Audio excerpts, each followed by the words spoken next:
This is a Frank podcast.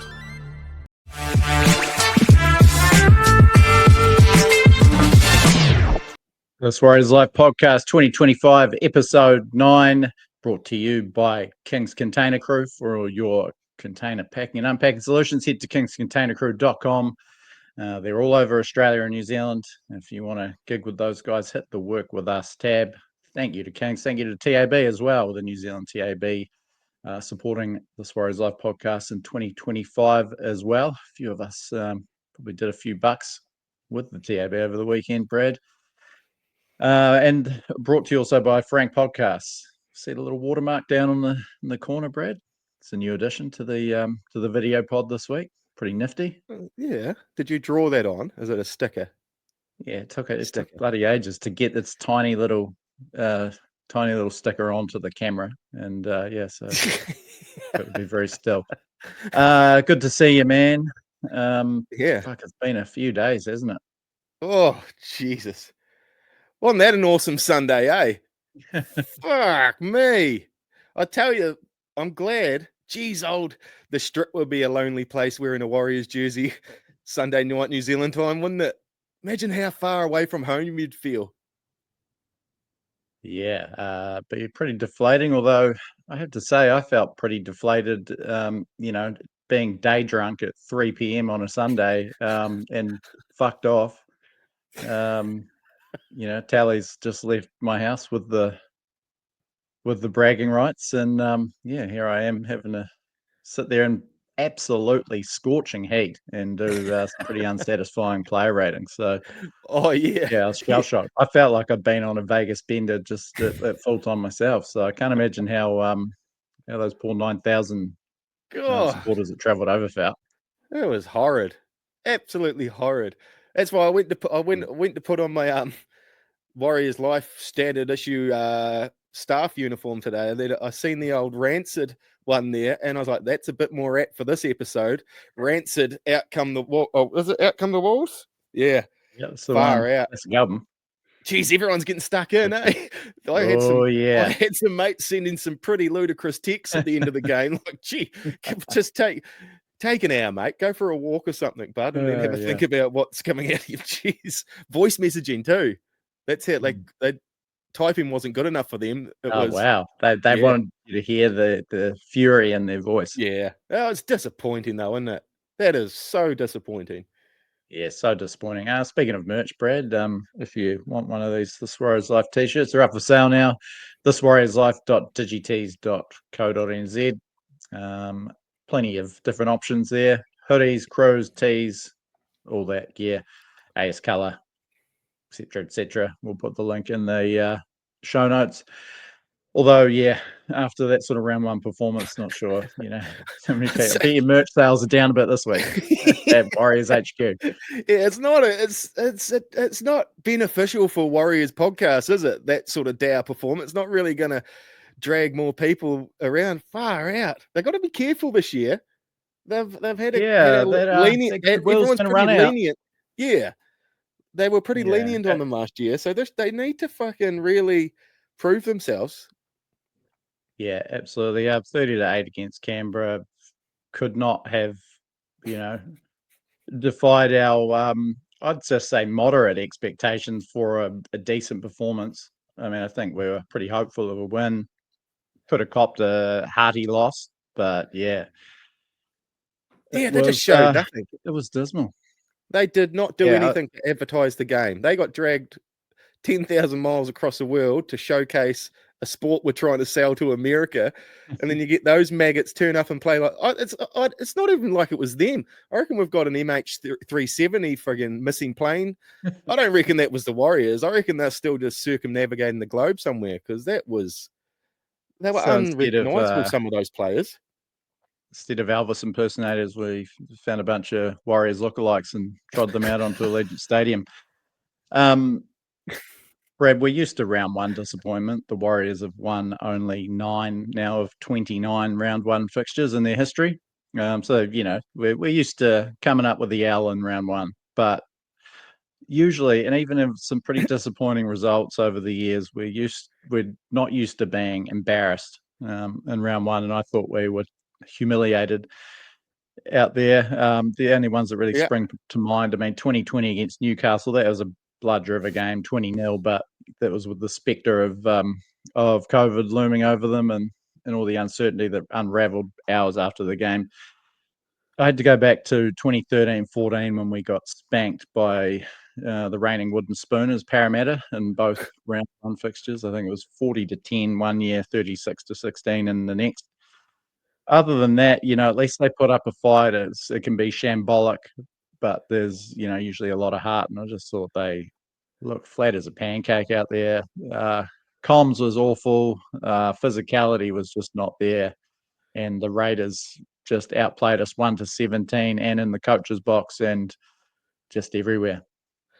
There's 1 or 20 things wrong with that team at the moment in there. Everyone you talk to it's either people are talking about the halves, or they're talking about Chance, or they're talking about the coach, or they're talking about there's a lot of people, a lot of things that people are pinpointing as what's wrong, which is a little bit concerning, because what if half of those things are right? Yeah. And you can write it off, and it's just one of those days, and the occasion got to them, which is disappointing in itself because it was such a big occasion. And it is only round one, but yeah, all of a sudden just puts a lot of pressure on them to turn it around against a very good Manly team, in a week's time. And just not the start we were looking for. What are you? Geez. So everyone's got their one up. What sort of the first thing that you think of as the problem in the weekend? Whenever you just think everyone's got an opinion, so there's no right or wrong. I don't think. What do you think of as your biggest hurt from the weekend?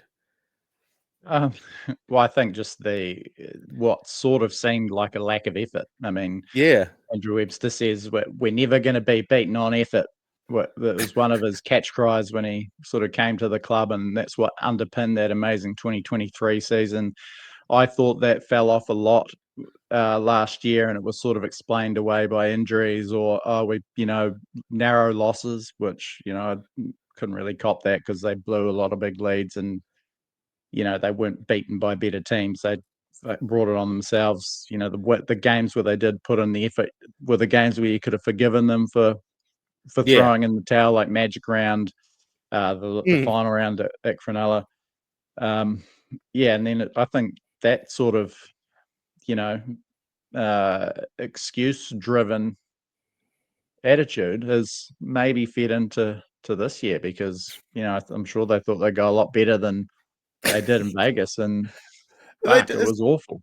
Yeah, they were a long way off. I don't know. For them all to be off, was there something wrong with the preparation or something? I don't know. Because it was across the board. Like everyone's having a nudge at Metcalf, but the forwards were pretty quiet. There's the bench rotation. There's everything. It almost all sort of heads back to off the field as to what happened on the field. Yeah, we'll unpick the sort of, player by player in a bit. So it's hard to make sense. And obviously, Andrew Webster's rotation of the middle forwards came under the gun again. It was bizarre. We'll get to that in a little bit as well. But I think we'd probably better go back to earlier in your day, Brad, because you thought you'd mark the day. And it was almost like a allegory for how the game unfolded with the beginning of your fitness journey, probably about 2 hours before kickoff. Well, it all started probably 2 hours before that, though, didn't it? Because I got up early and I knew the Warriors were on at 1. The fitness thing hadn't even entered my mind at this stage. I just got up and started getting at it. I knew we've got a bit of cedar on our house, so I knew I had to stain an end at least, try and get an end done. So I got up in the morning, didn't have breakfast, just shorts and t-shirt and out up there, started staining, and I was getting so hungry, but I just wanted to finish it as well. So I spent, instead of eating for 2 hours, every now and then I'd just go have half a glass of water. And that was me tricking my body that I was being fed, but I wasn't, so I could get back up there. And I doofed that out and I got down. I don't know why I felt so cocky all of a sudden, but I was like, oh, bugger it. Today's the day I'm going to start running. And that's when I picked up Teddy, put some shoes on, straight off the scaffold, same gear I was in, ill-prepared, full of breakfast of 5 half glasses of water, and then went out to the paddock. And that's when you rung. And this is what sort of scared me a little bit at first, was almost the concern about what I chose to do my first exercise, like in your voice. So It was ambitious. yeah. So as you know, I went out to the paddock. We've got a front paddock, probably 50 meters, but it's down. It's like if you imagine the gradient of like grandstand sort of seats, wouldn't it? It'd be like that up, like running up stadium seats. So I just So you picture yourself as like a rural Rocky. Well, I just figured my theory was, if you want to get fit, fucking just get it done. So I thought I'd just go real hard. I didn't want to cock around jogging around the streets real slow, like just puffing and panting. I was like, nah, just hurt yourself now and just hurt yourself. Yeah. So I started doing 2, and then by the time I'd done the second one, my legs were pretty wobbly getting to the top, and I was puffing and puffing. And then I got to the bottom of the hill again, and I knew I had to get back up, and I wasn't keen. I had to ring Trace. Tracy was in doing laundry to go get a bottle of water and meet me at the top of the fence. So because I knew I was going to be in agony and just wanting to douse myself in water. So yeah, done that, and then I done 4 of them, and fuck, never again. I was dizzy for like an hour and a half. My mum come to visit just as I finished the last one. Didn't say one word to her in the hour and a half she was there. Was dizzy, just trying to eat bananas and yogurt to try and stop me being so dizzy and sweaty. Yeah, I wasn't in a good way. And then probably just coming to when by the time kickoff rolled around. Yeah, I just had a shower and then watched kickoff and had some mates here. Same old people that aren't necessarily, you know how it goes. You invite someone around, you come watch my team, they're going to be great, and then you get served up that tripe. So yeah, they were there, and they sort of just snuck off quietly as they seen the mood. Air was getting thick in here, eh? It was so they toodled off, and I was pretty down up until yesterday. I was in a filthy mood until I rang you. Was it yesterday? Is that what day is that? You Tuesday. Pick up a little bit yesterday afternoon. Yeah, I think I needed that phone call. Pretty salty. Yeah. So you were. I tried calling you on Monday because it was your birthday. And I know that you don't like getting bugged on your birthday, but I talked to you probably 200 days of the year. So I thought maybe you'll pick up. You didn't. So I just left it. And yeah, you're still on a bit of a it's my party and I'll cry if I want to mood on Tuesday morning when I finally got hold of you. Yeah, it's a weird thing. I don't know why I get sulky. I always get sulky, especially Yeah, I don't know. I don't know. And then we went to record yesterday afternoon, and the old laptop wasn't playing ball. No, so this is our second go at this. Yeah, she turned on, and then I don't know what the problem was in the end. I think she was overloaded, and then tried an update, and she just fried itself there for a bit, and just had a day in bed, and then this morning straight hopped up out of bed, just a little 24-hour bug, I think. So we're good to go. Nice. Fingers crossed. Yeah, very good. Brad, and particularly in light of all this stress that you've been under the last few days, and following on from the, your sort of sneaky vape on screen conundrum that you're going through. One of our live viewers picked up on your sneaky little vape. I don't want to, deprive you, or you trying to uphold this veneer of professionalism while you're under so much stress. So just give me a little signal, and I can just go like this. There you go. Have a quick little drag, mate. This won't really work for our audio viewers, but if you're watching on YouTube, subscribe there, by the way, and on Spotify. Good outfit that. Yeah, no, they do well. No, that's good thinking. Good thinking, man. Yeah. No, I'm always looking out for you. And we might help a few people out on the way there too. Yeah, sweet. Exactly. Passing on a good message. Mm-hmm. I had Tally and the family out here on Sunday, which it was actually good because I would have been if it was just me and Ruth and the dog out here, would have been a bit stroppy. But generally, if I've got guests out here, if we suffer a loss like that, I'm just more of a sort of in a bit of like a comedic, Yeah. comedic Yeah. sadness kind of thing. Like, I Yeah, can't believe yeah. how shit we are kind of thing. But Yeah. yeah, good old Tally. He's a pretty good winner, actually. Is he? His two boys were decked out in Warriors kit, and they were hating it. Little Fletch is starting to turn into a real a good little angry Warriors fan, which I'm quite enjoying.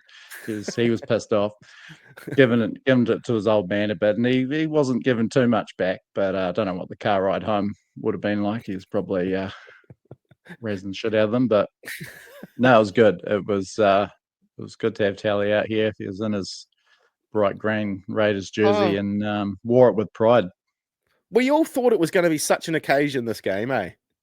That's why I think a lot of people got set up and parked up and quite interested Yeah, and set up their well, own it's in little Vegas. round one. Yeah, Yeah, yeah. And then just to have nothing come of it, they better not be in first class on the way back. Hope they're shoved on, especially an emergency aisle in that as well.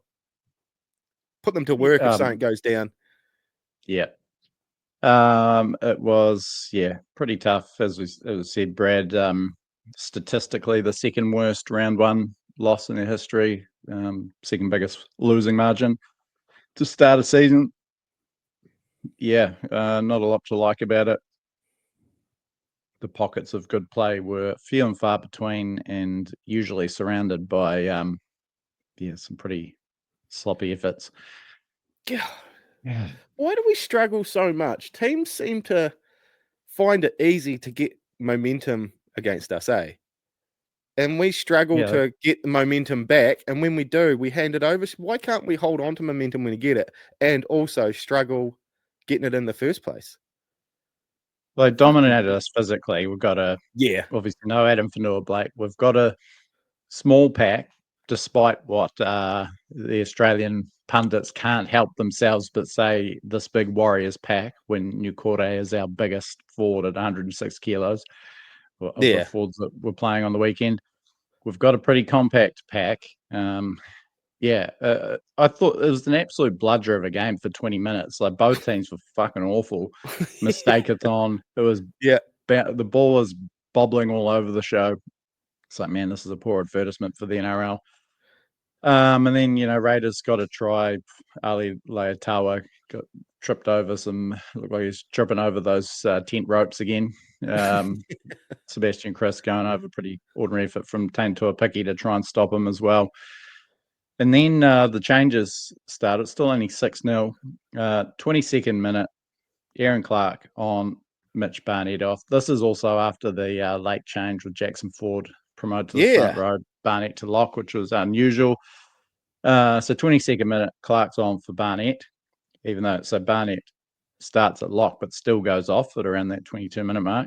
Walker on at the 25th minute for James Fisher-Harris. So both of our sort of marquee forwards are off.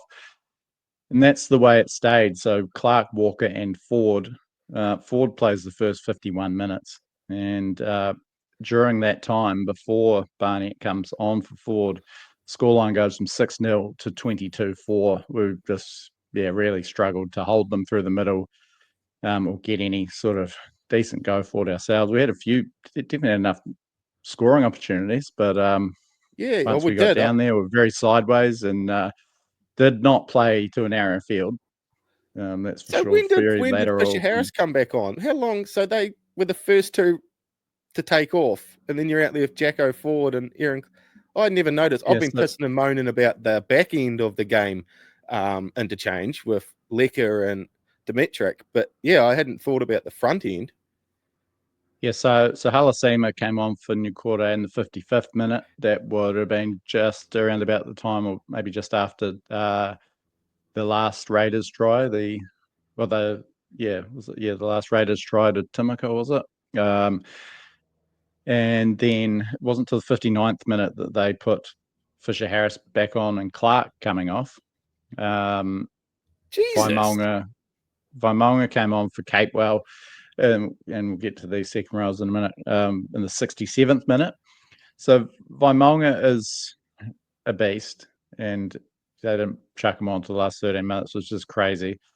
71st minute, Clark's back on, and Walker's off. So it's just yeah, God, the whole. I don't know whether there's anything more to it.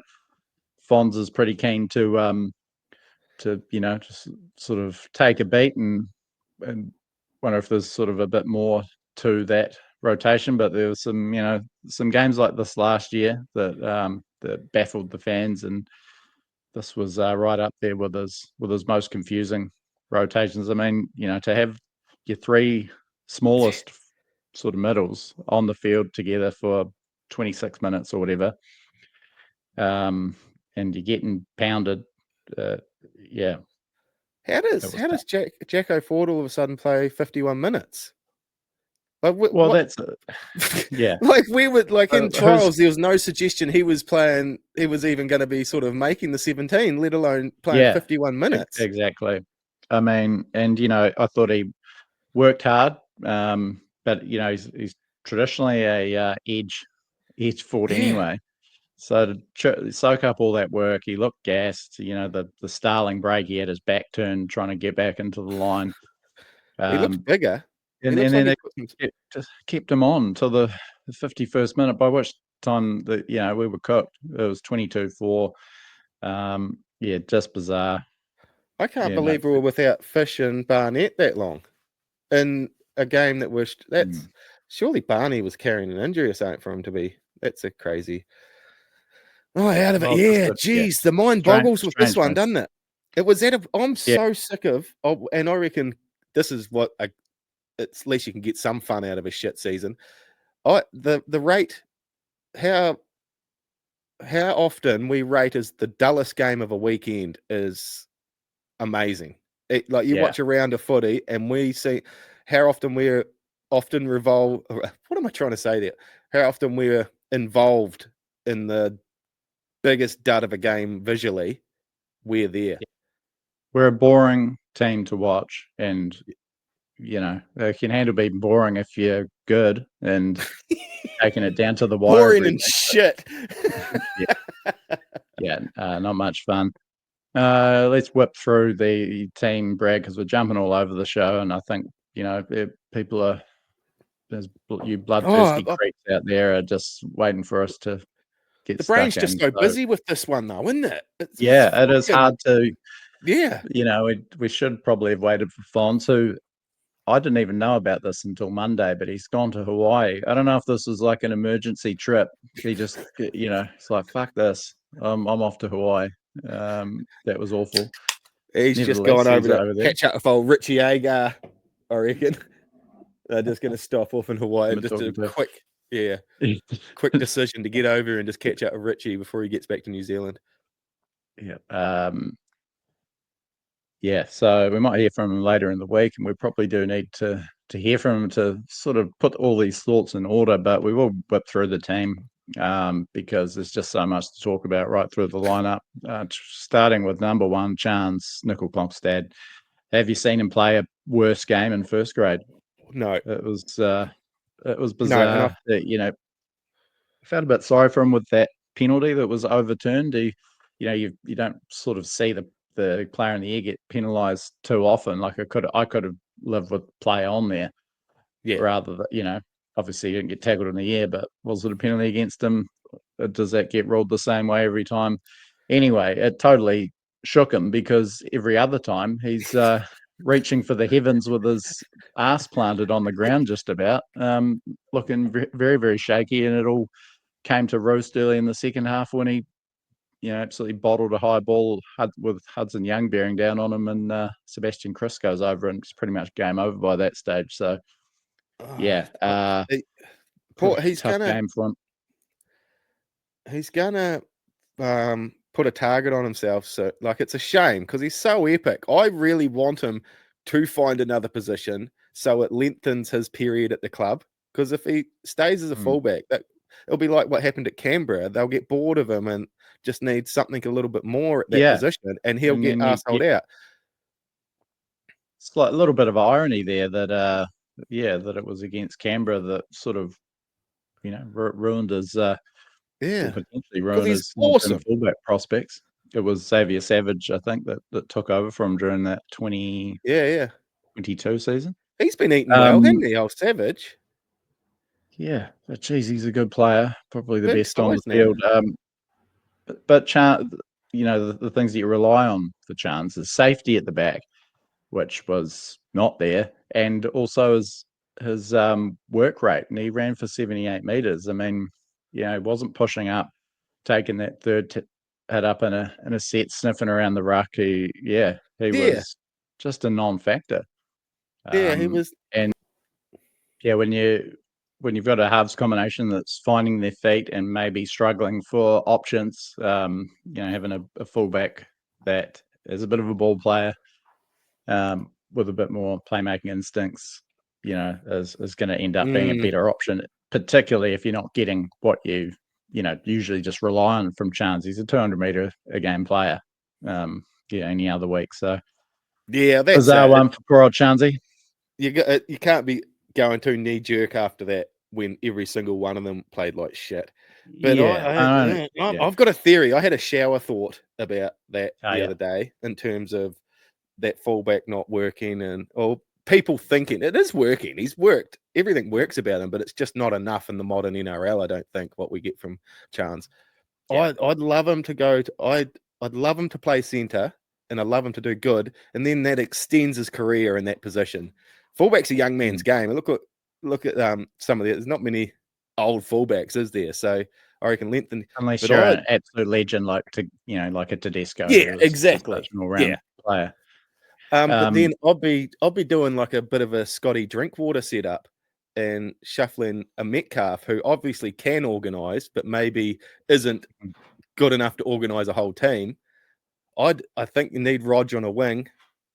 Yeah, I'll be looking at Metcalf going back, and then one of the other three halves. I don't care what happens in the halves. I'd like to give him a bit more space in front of him, as opposed to having to make quick decisions on the spot with defence in his face and getting it right all the time.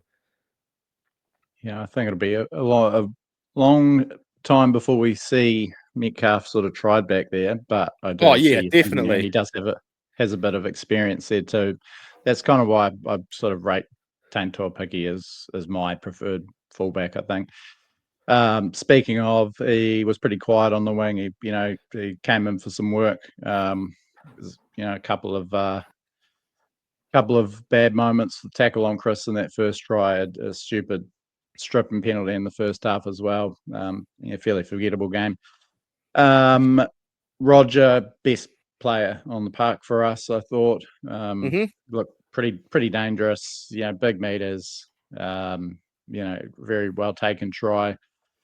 Liked his sort of roving role a little bit at times. I know that's the performance on the weekend with him being our best player and Chance being close to our worst. The Australian media and even some of our fans are, how can you not have Roger at fullback? But I just don't think it'll work. You'd end up with a lot of the same problems. We're just opening a hole up on a wing that we've just plugged by having Roger there. That's another point. We are tapped for wingers at the moment, particularly down and out. Centres, Ali Leataua, this hurt me because I've been so high on him. He hasn't played a bad game in first grade, and he dropped his bundle a bit. He was awful in defence. Just in two minds. I don't know what's going on that edge. It's probably tough with Metcalf and Tohu-like, pretty inexperienced edge defending together, but he was the one that looked like he was battling. And then nothing too much to show for on attack. Pompey probably up there with Roger as one of the few that could hold their head high. Very classy assist for Cape Wells' try, and I thought he looked fairly threatening on enough occasions to be confident of keeping his spot there for a bit, even with Rocco Berry's return looming. Decent work rate too. So Pompey, they all bored the shit out of me a bit, so I didn't really take in anything like too much of the match in terms of how they play and what they were doing across the park. It just seemed boring. Even it was still just Pompey's 3 steps forward and then off the left and lean into the line with the right shoulder, wasn't it? Seemed to be a lot of that still. Pretty one-dimensional as play. Yeah, the whole apart from Rog, I thought everyone else was pretty mud. The halves have obviously come under the gun. I feel pretty sorry for Chanel getting lumped into this. I thought he went okay under the circumstances. I will say I also thought the criticism of them both was a bit tough given how the pack got monstered, how disjointed they were overall. And I actually think Chanel went all right. Beautiful hands to put Roger over for that second half try, and they looked a bit more dangerous on the left when they did go to Chanel. An argument the other way again. They had a lot of ball inside their half in that first half, and it just didn't even look like it. It was like they're forever setting up for the next play, but when the next play come, they just started setting up for the next play. It's like, fuck, come on, man. Yeah. So that was dog there shit. Was very sideways. It just needed someone running a good line, running a good hard line, especially on that narrow field. Yeah. Some unders lines and that sort of thing. But yeah, it was almost like they weren't prepared for the different conditions there, and just keeping a simple game in round one. Luke Metcalf, forgettable game. Obviously, the intercept pass was pretty ugly. You could see it happening from a mile away. And saying that, we saw SJ throw 20-odd intercept passes in his career. It happens. It was just disappointing that it was came at 10-0 down, and a guy just trying to find his feet in a number 70, it just was not the right play at all. Just needed to go, just keep it simple. Go, think run first. I think Metcalf needs to for these first few weeks. I mean, tough job directing the team around, but he's, I think if he runs a bit more, he'll. It's like he's in two minds, isn't it? It's like he's running across the road to field to give the ball to someone, but sort of thinking about having a go himself, so he just ends up drifting a bit and not really making a decision quick smart about what he's doing on that play. I don't know, maybe hopefully they need this absolute kick up the ass to who's next in the firing line? Well, just to round off Metcalf chat, I mean, he's been handed the keys, so he's going to get several weeks. I think he deserves it too.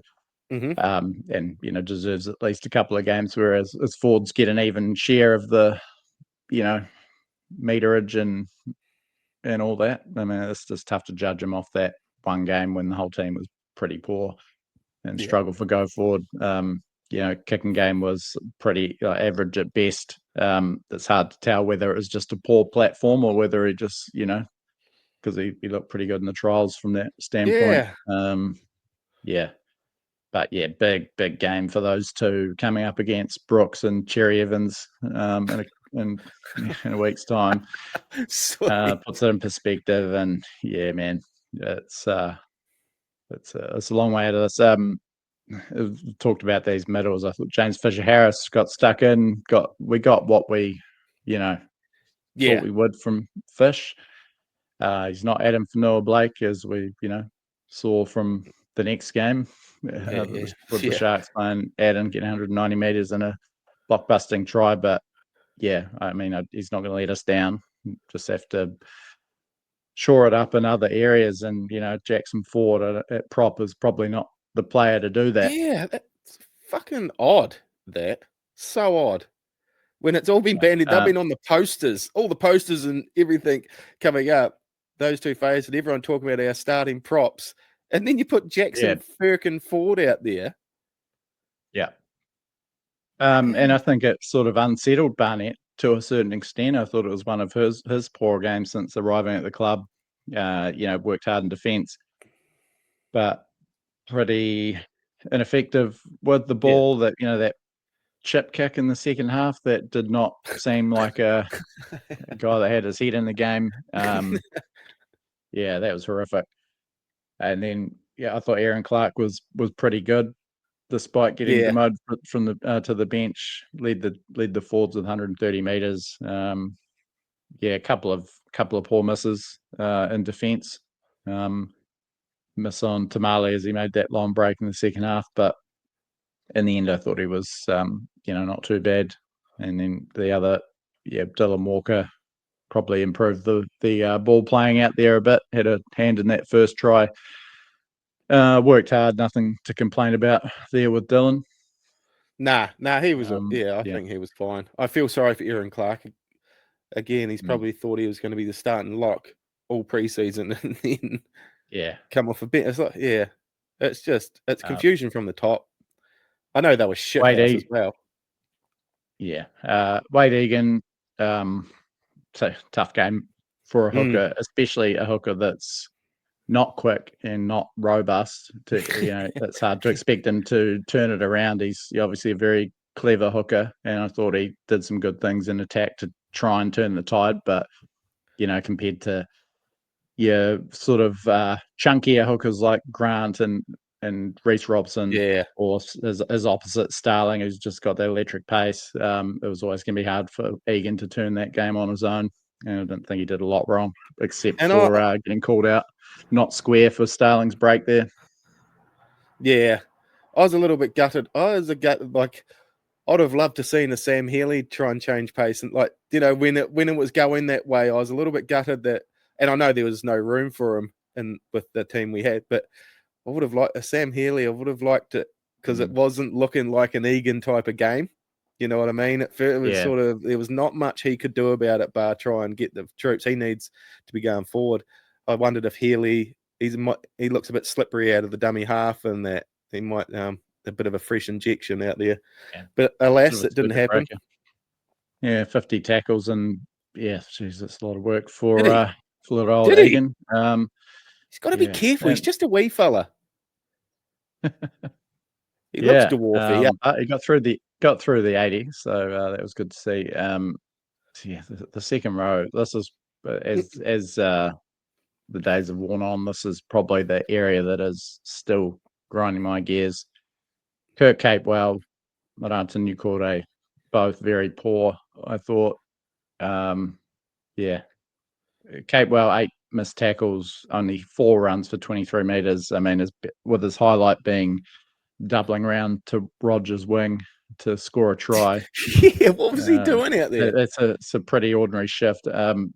Nukore, I mean, how long do you keep persevering with him because of his name and his salary? Because I thought he was, pretty ordinary. 8 runs, 21 tackles. That break for Starling, it was just what's his post-contact? He's got 0 post-contact meters. Yeah, for such a beast of a man, and he's our biggest forward. We've seen what he can do in the past as a damaging ball runner, and it's just not there. No. So different to the Parramatta, player or the first year is with the Warriors. And it just seems a bit cumbersome. I don't know, man. Yeah, if on form, I just couldn't even have him in the 17, let alone starting. And you look at what, so Capewell probably going to end up running Capewell and Nukore out to start against Manly again. Yeah. Up against Ola Kawatu and Ben Trebojevic. You think about the sort of work rate and impact you get from those two guys. That's it. Do we need 2 boring second? Do we need 2 boring as batshit second rowers? Like they've got a balance of a psycho game breaker and a workhorse in there. Why can't we have Capewell and a nutter out there? I'd have Ford in there over those two, because that he's just going to go hell for leather for his time out there. And I don't know. I mean, just because you do the 1%, players, though, aren't they? Fuck. Yeah, I mean, they're chewing up a big chunk of cap there. Yeah, it's tough. And then the last ones we haven't talked about are Dimetric and Leka, and I thought that they both added a bit once they come out. Vaimonga just about put Fish over for a try. Both of them 6 runs. Did their job in defence and looked fairly lively. They've got to get more minutes. I'd just about start both of them at this point. Oh, run them that interchange is an absolute cock up at the moment. I think it's just weird to have them to see how well they went in the trials and that actually playing a decent game of rugby league rather than being given a friggin' donation at the back end of a game that you've lost already. Like, garbage time minutes. Like yeah, the game was what's all that over. going to do to a kid? Yeah. Go out there and there's 12 other miserable maggots that have just been getting their ass kicked for 60 minutes. There's not going to be much enthusiasm or positivity out there amongst the group when a kid gets on all excited. Everybody else, nah. And chasing the game because then they've proven themselves that they can handle it in the in the thick of it when the game's on the line. Both been involved in Golden Point games and starred. So yeah. Now there's obviously the Warriors. It was a big occasion for them. Were the best represented club there supporter wise. There's a bit of chat that they did a lot more than the other clubs. So I don't think that's really an excuse for the performance, but there's a bit of chat that maybe they overextended themselves with how available they were and all that, which might be a fair shout. But geez, there's 8 teams that have played in Vegas now, and there's only one team that's embarrassed the club on the field, and it's unfortunate it's our boys. There was an article from Travis Main, fairly prominent Aussie journalist, had a bit of a dig saying that some of the Warriors were seen on the gambling on the casino floor past 9 p.m. on one night. That's not too big of a deal. Another group though at a Kevin Hart show, which didn't finish till midnight. That's on the match eve, so that's probably not the best Kevin way to Hart the night before. Yeah, I don't have a problem with that, but then if you play like that, that just invites those sort of stories. I mean, Canberra players could have been out till 3 a.m., but if you get out there and perform like that, there's no story. Yeah, so exactly. Yeah, sort of bring that sort of thing on yourself. Speaking of bringing things on yourself, Brad, What do you got? geez, if it couldn't get any worse, the Richard Agar story breaks.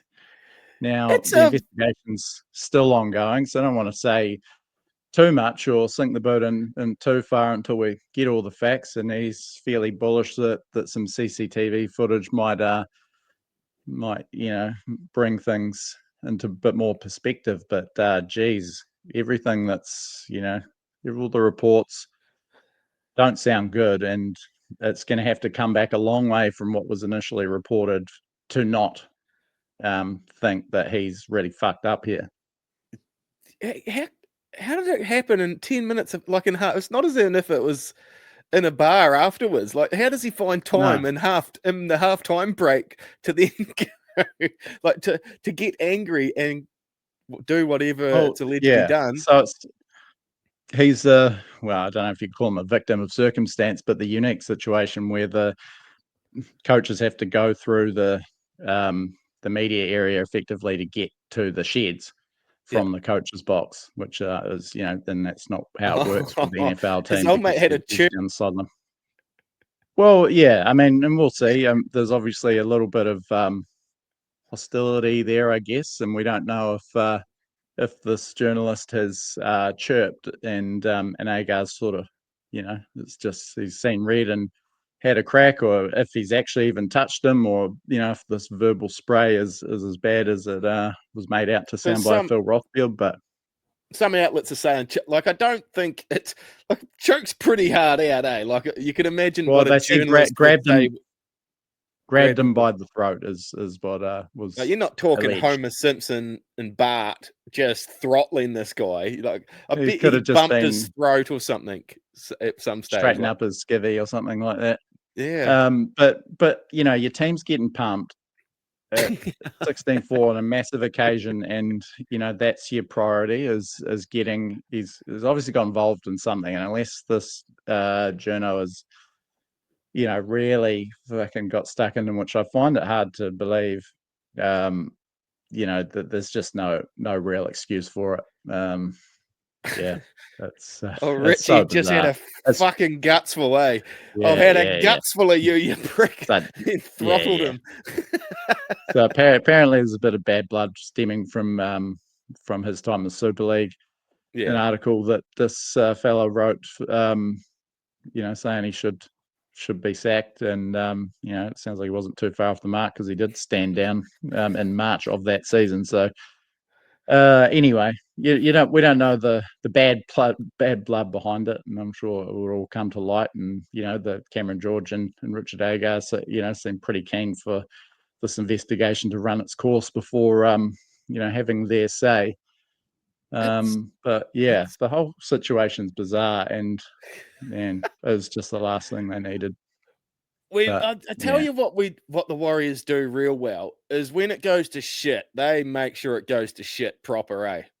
You remember your seasons past? We don't just fucking Peter. When the wheels come off, all four of them drop off, at once.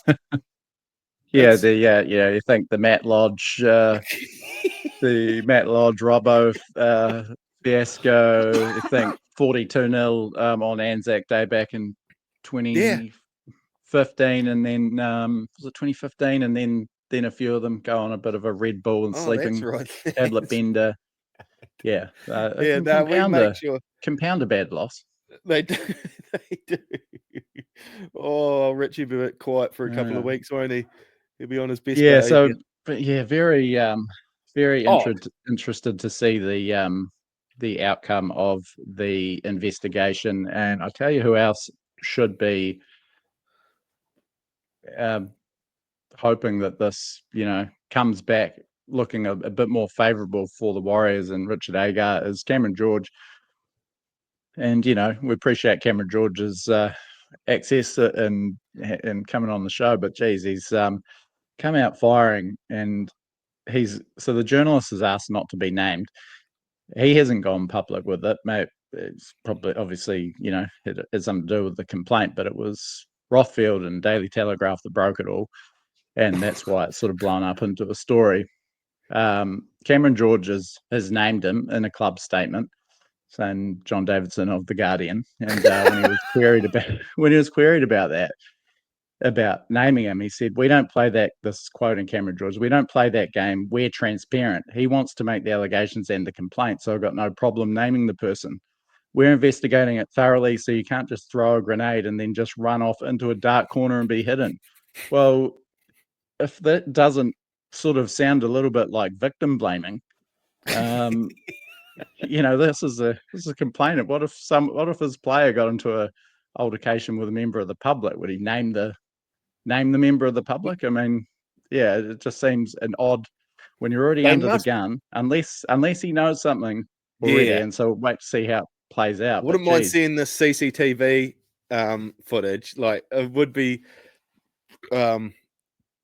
that'd be interesting seeing that. I wonder if they know that this guy is a prick, and they're probably just yeah, well, I'm familiar with his work, and I'm surprised it's him actually. Just a freelancer. And so this guy's a freelancer. Just a little guy, just a real little guy, sort of been in a wheelchair for 15 years now. Oh, shit. Richard Agar is a representative of the club in the middle of a massive game. I think he's probably got, a bit more responsibility to not get involved in this sort of thing. Yeah. Stemming from, some bad blood from 3 years ago when he was coaching in a different fucking hemisphere. So we'll see how it goes. Fully willing to give Richard Agar and Cameron George their props if it turns out that there's no fault on the Warriors assistant coach's behalf. But geez, it does not look good. There's no way that he's gonna. No one ever gets green lighted to putting hands on someone's throat, though. Eh? Like, it's. I don't think everyone. Well, he's denied that. Oh, has he? He's denied that, but he's even just to spray him and even touch him is probably a bit of a no-no, given he's in the journalist's work area. So of course, Buzzard Rothwell, he'd be all over that shit. He's a slippery little smelly maggot, that dude.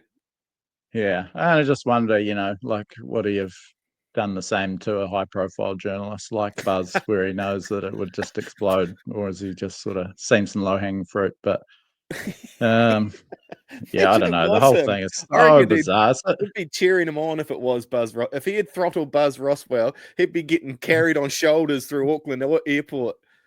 I reckon a few people would love to lay hands on that little dude. Just a correction there. So the name is Buzz Rothfield, not Rothwell. But yeah, it's Brad showing his deep inside knowledge of the game once again. Oh well, never mind. Yeah. No, anyway. it's a strange. It's a for all of a sudden a coach to be in that sort of trouble. When was the last time a coach has been up for? Who was the last coach in big trouble? Seabold falling asleep at McDonald's? I don't know. That's looking fairly Jason minor Taylor? on the scale of things. I mean, yeah, I mean, but and all this is, outside, not during a game. It's real 80s and 90s stuff with fucking Warren Ryan and Bob Fulton and those sort of coaches going after journos. It just, doesn't happen these days. Bail them up at the hotel or wait till after the game. But geez, it was seems like a rush of blood on the surface. Moving on, we do have some Warriors footy to look forward to while the first grade team is taking the bye. New South Wales Cup playing the Raiders at Leichhardt Oval on Saturday, 4 p.m. New Zealand time. This is quite remarkable. So she just crazy lineup. It's a good lineup, but just before we run through it, shared the lineup, a picture of the lineup on this Warriors Life page. A lot of comments. 447 reactions, 229 comments. I mean, on the New South Wales Cup team. If I could get that sort of engagement on, some of the actual work we do, geez, we'd be set, man. Alas, get like a handful of likes and fucking one comment on our new podcast. 4 hours work. Anyway, it does show this, I guess, discontent with a lot of the selections and obviously how the team performed. Just a real reflection of that and some big opportunities this week. I actually don't think we'll see many changes, if any at all, for round 2. No. But an immediate opportunity for some players that are in contention to force the issue. If the NRL side keeps underperforming, I'm just going to run through it, Brad. Yep. Geronimo Doyle at fullback. Morgan Harper, any Kossi on the wings. Interesting to see Harper on a wing. I mean, he's played a little bit there in first grade. Definitely see him as more of a centre. And if it's sort of dress rehearsals for first grade, I can't believe that, Graham Telfer isn't on a wing and Harper at centre. But anyway, Rocco Berry making his return. First game since probably June. Yeah, interesting. If he starts firing immediately, that really puts the cat amongst the pigeons. We thought Leotau would probably, pushed himself into the first choice centre spot. Well, into that sort of status. Wasn't impressive the other day, and Pompey was solid enough. So yeah, interested to see how he goes. I think it was that game at Mount Smart that I went to last year that Berry got injured in. Was that against the Storm in June? That sounds about right. Yeah, I've seen that live. Yeah, and so that's the first game back. Interesting. Oh, sorry. Carry on. The halves, Tamati Martin, Tanner Boyd. Geez, I mean, geez, the Australian pundits love Tamati Martin. You cannot turn on Warriors coverage without them saying they got to get Tamati Martin in there. Willie Mason, he's an out-and-out 7. Tamati Martin has played 9 games in the NRL as a halfback. I mean, he's 29 with less than 100 NRL games to his name, and only 9 of them at halfback. He's I don't know. They do love him, and that's be good for him maybe if he has to find another contract somewhere. But they love him. Like they would say, elite halfback still looking on the market for next year. It's like, hang on, suppose he is. Yeah, the NRL's now, isn't it?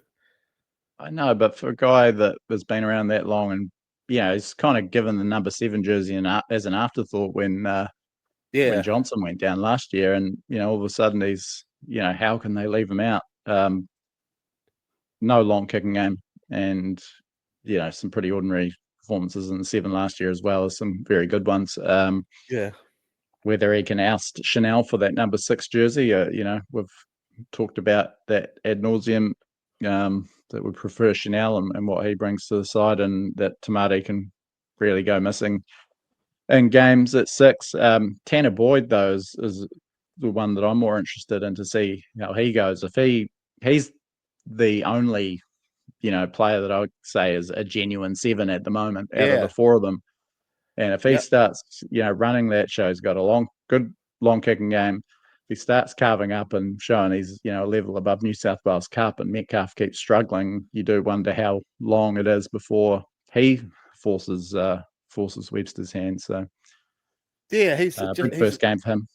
Yeah, he could be a nice part of the equation. I think Tanner Boyd, for what we're missing. I don't think he's, and it's showing over the years, or else he'd be doing better. He's not the second coming. He's not the greatest halfback in the comp at all. But I think for what we need in this team, he's better than some of the options we've got there at the moment. And stuck behind Kieran Foran, Jaden Campbell, AJ Brimson in that sort of halves puzzle with the Titans last year. It's not quite the same level of quality that he's, battling against at the Warriors, I don't think. Very interested to see how the front rows go. Tom Ale, Bunty Afoa, 2 big boys, played a lot of first grade. A lot of people would have them in there, certainly ahead of Ford as a prop. And I think a big opportunity for either of those guys. I mean, we got sort of shown up for being too small, and Bunty trialled well. Tom Ale, very mobile, hard to handle. Seems to have sort of fallen way down the pecking order, but some big games in Cup could change Webster's mind. Sam Healy, your man, he gets a start at number 9. He's used to coming off the bench in New South Wales Cup at Cronulla, so good to see him get a start and some big game time. The back row of Jacob Laban, some people probably have him in the 17. I don't quite at the moment, but in saying that, I could happily give him Cape Wells or New Quarter. That's what I was thinking. I'd have him more as a starter than a bench player in that 17. When it Marata would probably be my choice as a swap out. Eddie Idemir Taiava as well saw trial strongly at centre. He was 18th man in Vegas. Pretty intrigued to see his progress. Obviously rate him highly, and he's made some inroads in that queue as well. Kalani Going, probably, unlikely to play first grade, but a real role worker. Always been a big part of that New South Wales Cup setup. And a bench of Freddie Lussick, Tanner Stowers-Smith, Toby Crosby, who I don't know much about, Sio Kali, who had a couple of dusty trials, and Caleb Lehman, who I'm not sure about as well. So, interested to see how this one plays out more for the individual performances than, I guess, the team, but stacked team. And I meant to bring this up on the show when we talked about Tanner Stowers-Smith being elevated to the top 30 along with Eddie. It's a couple of good nickname opportunities there for Tanner Stowers-Smith. Yeah. So obviously with some initials TSS, could be call him the Earnslaw. A little bit niche for our Queenstown listeners. Go nautical with it. Yeah. Or with the first name Tanner, quite unusual. Maybe call him the Full House. Tanner. Wasn't that the surname on Full House? Tanner? Yeah, it was Tanner's, and we still talk about that whenever any of our mates go away. Like, this is coast mates growing up, mates. Whenever their missus goes away and you've just got the kids for the weekend, like, you ring them up and you go, "What are you up to, Gasbro?" Or "What are you up to, Swamp?" And he goes, "Oh, mate, I'm Danny Tannering it this weekend," because it was just him and all. And he goes, "Yeah, I got Uncle Jesse coming around, and we're gonna have a few beers." And just Danny, that means looking after the kids while the missus is away. Yeah, Tennis Stars. I hope he goes good. I do. I hope he does go good. I obviously rate him. That Tigers team mustn't be. They must. That New South Wales Cup team of the Warriors must be one of the most experienced NRL wise. But there'd be a few games of NRL amongst that lot there. Yeah, we've only got 3 in the starting lineup that haven't played NRL, and 2 of them seem destined for it, and Sam Healy and Eddie Idemir Taiava. So, stacks of I'm going to watch that one. It's on a nice time on Saturday, actually, isn't it? Is it? I don't know if it's televised though. Is it? Sky Sport really aren't coming. Is it? Yeah, I think it's on Sky Sport at 5:00. I looked Oh, at. nice. Yeah, it's the Tigers, isn't it? No, it's the Raiders. Raiders. But it's Yeah, at sorry. Leichhardt. Oh, what? What? That It's is not so on. confusing as shit. No, I'm just thinking. So they're playing the Raiders at Leichhardt. What? Why would they do that? Yeah, I don't know. It's a weird one. You vamp while I find out exactly what this is, what it's happening. Yes, speaking of, it'd be good if Sky did show this one because, geez, their coverage of Vegas left a lot to be desired. That was Didn't show dog us shit. the Super League game, didn't show us the Women's International, didn't show us any sort of Fox League coverage before or after the game. So I felt sorry for the Auckland studio crew trying to sort of capture the atmosphere and the sense of occasion and how massive it was when they're sitting in the studio back in Auckland. And I thought it really it made for a bit of a flat experience as a viewer as well, because the first time that we're fucking seeing anything of Vegas on game day was 2 minutes before kickoff. Yeah, I thought there was going to be some sort of pre-show amp up thing going on. They'd have some expat Aussie that lives in America now doing a concert or something and a bit of a knees up, but nothing. Yeah, and when Brad is on a what $200 a month package with Sky, I mean, you kind of wonder what your money's going towards. You need to get that new decoder too, Brad. I know. If anyone works for Sky, just give me a ring so I don't have to ring someone about getting a new decoder. Far out. There's just too much admin running the house now. You know what I fucking hate? My fridge telling me when it wants shut.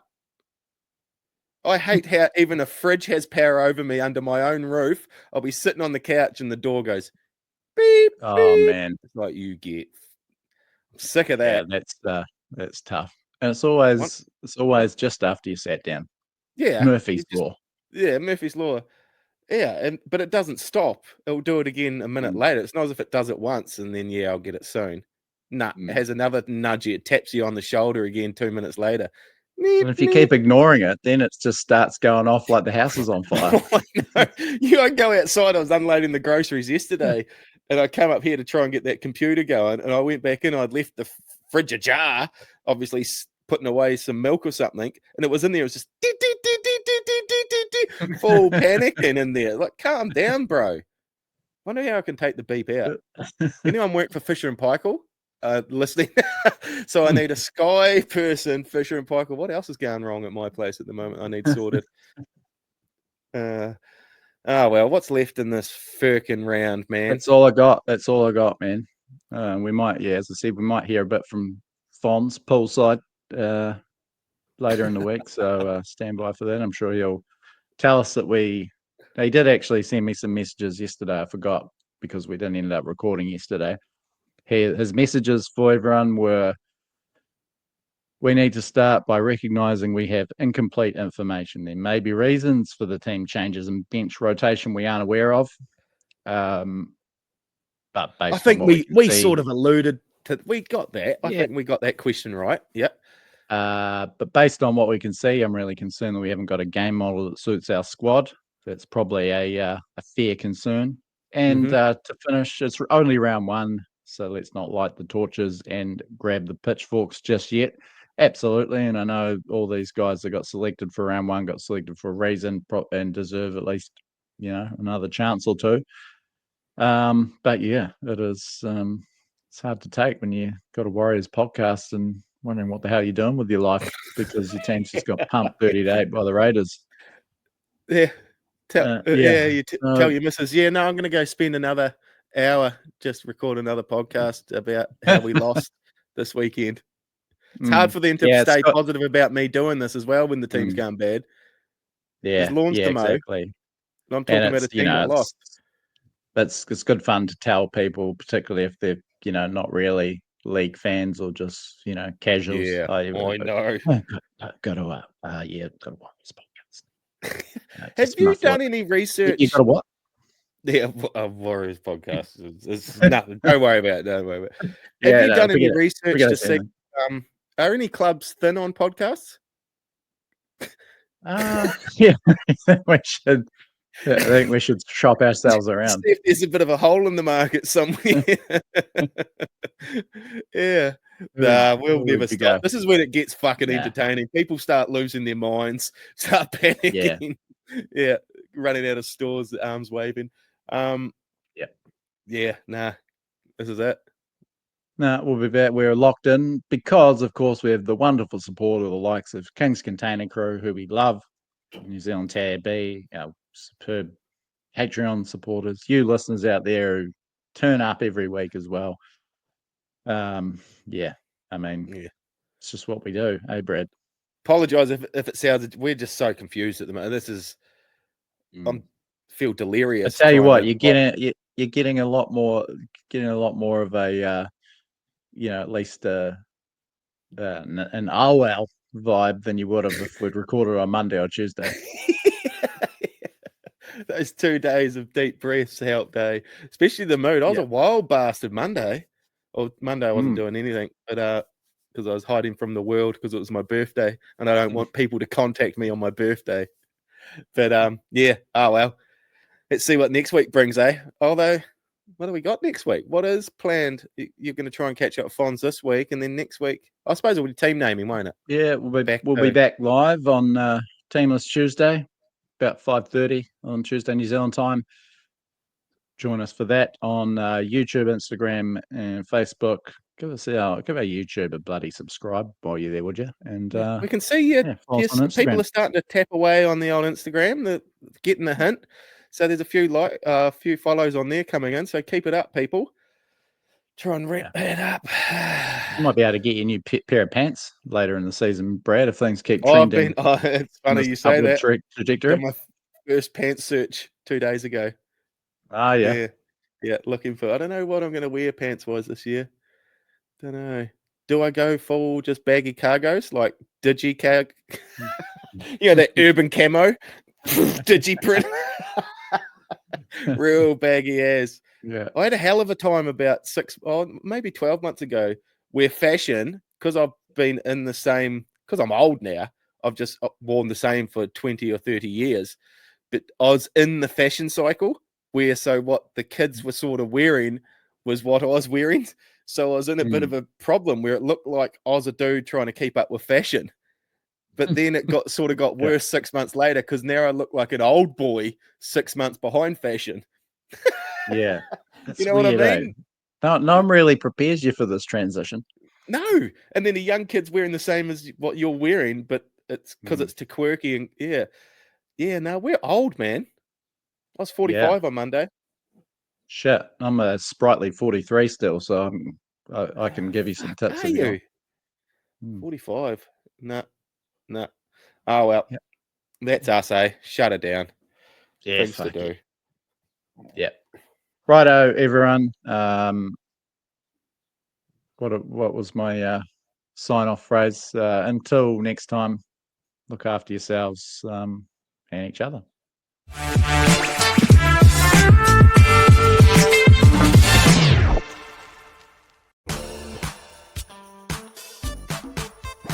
This is a Frank podcast.